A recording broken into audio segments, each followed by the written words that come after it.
Praise the lord. ఈరోజు దేవుని వాగ్దానము, మారుమనసు అక్కరలేని 99 మంది నీతిమంతుల విషయమై కలుగు సంతోషము కంటే మారుమనస్సు పొందు ఒక్క పాపి విషయమై కలుగు సంతోషము కంటే మారుమనస్సు పొందు ఒక్క పాపి విషయమై పరలోకమందు ఎక్కువ సంతోషము కలుగును. లూకాసు వార్త 15వ అధ్యాయము 7వ వచనము. ప్రజలారా, మన ప్రభువు ఈ విధంగా సెలవిచ్చెను, మారుమనస్సు అక్కరలేని నీతిమంతుల కన్నా ఒక పాపి మారుమనస్సు పొందు విషయమై పరలోకమందు ఎక్కువ సంతోషము కలుగును అని. ప్రజలారా, మన ప్రభువు ఉపమాన రీతిగా పరలోకమును గూర్చి బోధించుచూ వచ్చెను. ప్రజలారా, మన తండ్రి మన కాపరి, మనము ఆయన మేపు గొర్రెలము. ప్రతి ఒక్కరి మీద తండ్రి తన వాత్సల్యమును ప్రేమను కుమ్మరించుచున్నాడు. ఏ ఒక్క ఆత్మ నశించడము తండ్రికి ఇష్టము లేదు. ఏ విధంగా అయితే ప్రజలారా, ఒక గొర్రెల కాపరికి 100 గొర్రెలు ఉండినచో ఒక గొర్రె తప్పిపోతే ఆ కాపరి ఊరకుండునా? మిగిలిన గొర్రెలు ఉన్నాయి కదా, చాలులే అని వాటి యందు సంతోషించునా? గొర్రెల మంద బాగా ఆరోగ్యంగానే ఉంది కదా అని తప్పిపోయిన గొర్రెను విడిచిపెట్టునా? లేదు.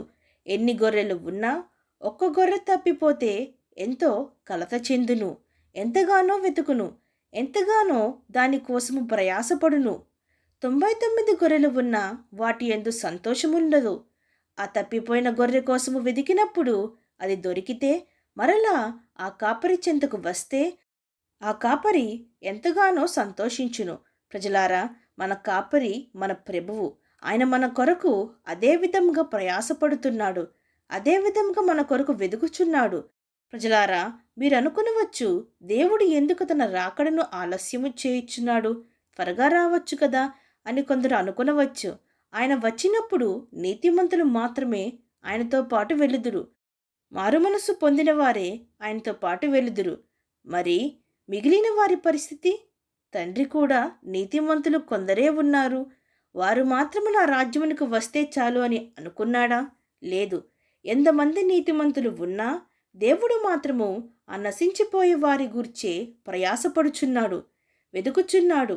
ఏ ఒక్కరూ నశించడము దేవుడికి ఇష్టము లేదు గనుక అందరూ మారుమనస్సు పొందాలని దేవుడు తన రాకడను ఆలస్యము చేయుచున్నాడు. కాబట్టి ప్రజలారా, మీలో ఎవరైనా తప్పిపోయి ఉంటే ఇంకనైనా మిమ్మల్ని సృజించిన దేవుని చెంతకు తిరిగి రండి. అప్పుడు పరలోకములో ఎంతో సంతోషము ఉండును. మన దేవుడు ఎంతగానో సంతోషించును. విశ్వసించిన వారు నాతో పాటు ప్రార్థనలో ఏకీభవించండి. ప్రార్థన.